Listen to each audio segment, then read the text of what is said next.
Deixa eu falar a questão da obesidade aqui. Vamos supor, olha esse cenário aqui, gente. Olha esse cenário aqui. Então, essa é a resposta hormonal aqui. FSH na mulher, então vai fazer o desenvolvimento do folículo ovariano e liberação de estradiol, estrogênio, estradiol. Beleza? O LH vai estar atuando efetivamente aumentando o quê? Progesterona e é o responsável efetivo pela ovulação. No homem, FSH, formação de esperma e testosterona. Tá bom, beleza.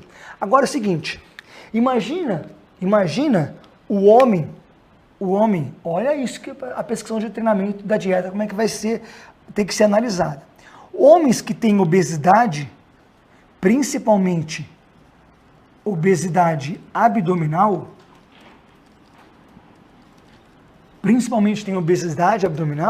lá no tecido adiposo abdominal, nós temos uma enzima que se chama aromatase.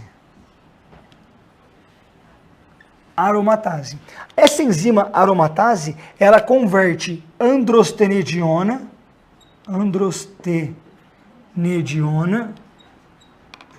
em estrona. E eu converto testosterona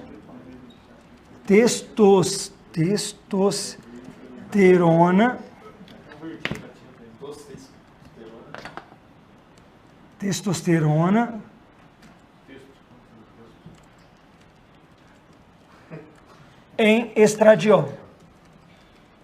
Olha que interessante. Se homens com obesidade abdominal têm aumento da atividade da aromatase, porque eu tenho aromatase e tecido adiposo, mais tecido adiposo aumenta a atividade da aromatase. Eu converto testosterona em estradiol. Sabe como é que vai acontecer no homem? Características femininas. Mamilo, peito. E sabe o que acontece ainda? Isso aqui inibe FSH. Se inibe FSH, como é que vai acontecer agora a formação de espermatozoide? Vai reduzir. Isso pode agora estar ligado ao quê? À infertilidade desse homem. Porque está com obesidade abdominal. Mas ele me disse, Rafael, que agora o sonho dele e da esposa é se tornar pai. Então eu preciso agora alertá-lo. Ou vou ficar falando, vamos lá, foco, força e fé. Não? Pô, sério? Então agora vamos cuidar então mais, que estou vendo que você está com obesidade abdominal.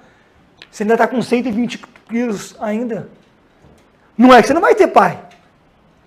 Mas eu tenho um aumento da dificuldade. Eu tenho.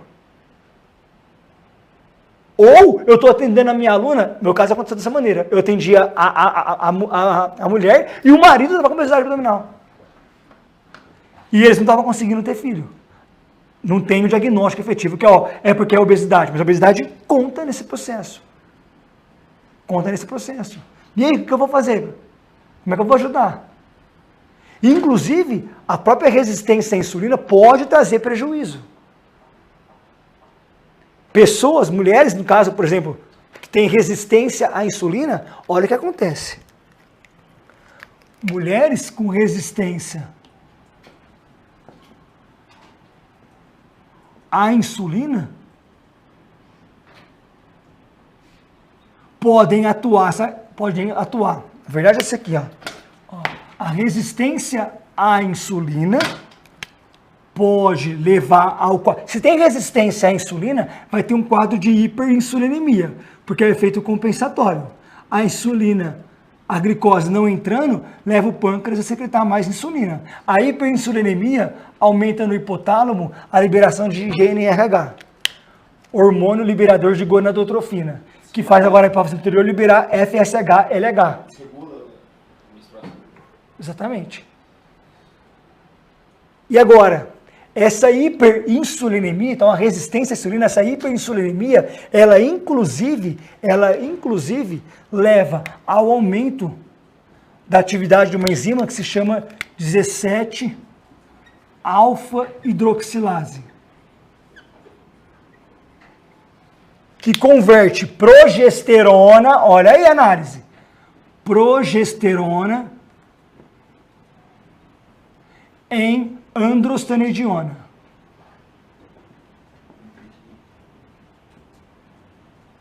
E isso, depois pela 17-beta, vai ser convertido em testosterona.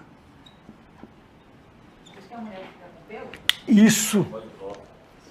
A obesidade pode modificar a resistência à insulina, advindo uma obesidade abdominal pode alterar. E essa questão aqui também inibe FSH. Como é que vai ter o desenvolvimento do folículo ovariano se FSH não foi inibido? Claro, explico de novo. Então, a obesidade abdominal, levando a um quadro de resistência à insulina, impacta na hiperinsulinemia. A resistência à insulina, a glicose não está entrando para a célula muscular, leva o pâncreas a secretar mais insulina. A gente chama de hiperinsulinemia. Essa hiperinsulinemia atua em diversos tecidos, como por exemplo no hipotálamo, fazendo o hipotálamo aumentar a liberação de GnRH, hormônio liberador de gonadotrofina, que atua sobre a hipófise anterior, liberando o FSH-LH. Essa hiperinsulinemia aumenta a atividade da enzima 17-alfa-hidroxilase, que converte progesterona em androstenediona, que depois pode ser convertido em testosterona. Inclusive, a resistência à insulina pode ser uma das alterações presentes na síndrome do ovário policístico. Porque tem fatores genéticos e tem fatores ambientais. E um dos fatores ambientais presentes é a obesidade e resistência à insulina. Por quê? Como é que a resistência à insulina poderia estar envolvido na síndrome do ovário policístico? Levando a hiperinsulinemia, aumentando os 17-alfa-hidroxilase, progesterona, androstenediona, depois testosterona. Eu tenho aumento de hormônios androgênicos. Um dos critérios diagnósticos de Rotterdam, que é o principal critério utilizado para poder diagnosticar síndrome do ovário policístico, diz que há um aumento de hormônios androgênicos.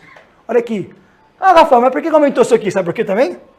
Porque a hiperinsulinemia atua lá no fígado. A resistência à insulina impactando na hiperinsulinemia impacta no fígado, com que o fígado produza menos SHBG. Globulina ligadora de hormônios sexuais.